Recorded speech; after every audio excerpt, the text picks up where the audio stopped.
Hai semua, pernah tak rasa nak jadikan kelas anda lebih interaktif dan terus terang lebih happening?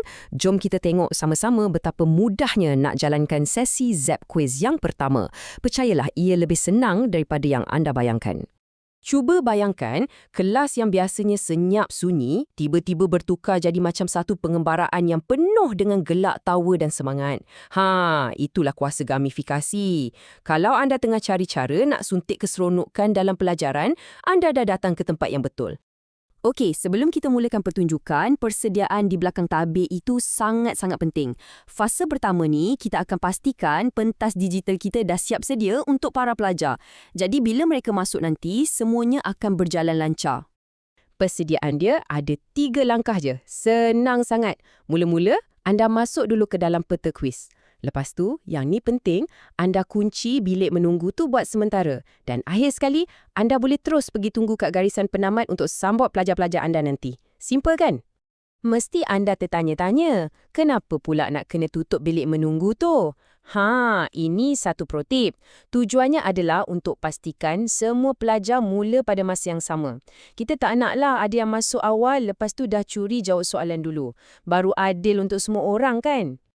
Alright, pentas dah sedia, lampu sorot pun dah terpasang. Sekarang, masanya untuk kita jemput bintang utama kita, iaitu para pelajar. Jom kita tengok cara paling senang nak bawa mereka semua masuk ke dalam dunia kuis yang menyeronokkan ni. Bila anda dah ready, senang je. Anda nampak tak butang kongsi QR tu? Satu klik je kat situ dan anda akan buka 3 pintu masuk yang mudah untuk pelajar anda sertai keseronokan ni. Tengok tu, betapa fleksibelnya. Ada pelajar yang suka type kod, ada yang lebih laju, scan QR guna telefon, dan ada yang cuma nak klik link. Semuanya boleh. Jadi, tak ada alasanlah pelajar akan ketinggalan sebab masalah teknikal. Okey, sekarang kita relax sekejap. Bagi masa untuk semua orang masuk.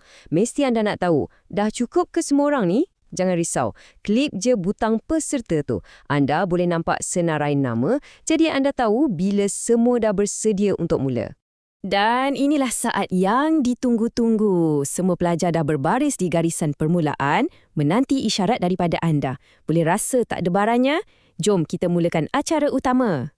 Okey, bila anda dah nampak semua pelajar dah ada dan bersedia, inilah masanya untuk bertindak. Buka semula zon menunggu tu dan biarkan perlumbaan ilmu ini bermula.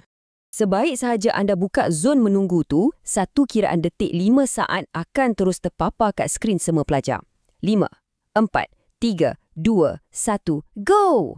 Elemen suspense macam ni pasti buat mereka lagi tak sabar nak mulakan pengembaraan kuis mereka. Jadi, apa sebenarnya pelajar akan alami? Ini bukan kuis biasa yang duduk dan klik je tau. Pelajar kena gerakkan avatar mereka dalam peta macam tengah main video game. Bila avatar mereka dekat je dengan objek kuis, pop, soalan terus muncul. Ini barulah namanya pembelajaran melalui penerokaan. Perlumbaan dah tamat. Semua pelajar pun dah selamat sampai ke garisan penamat.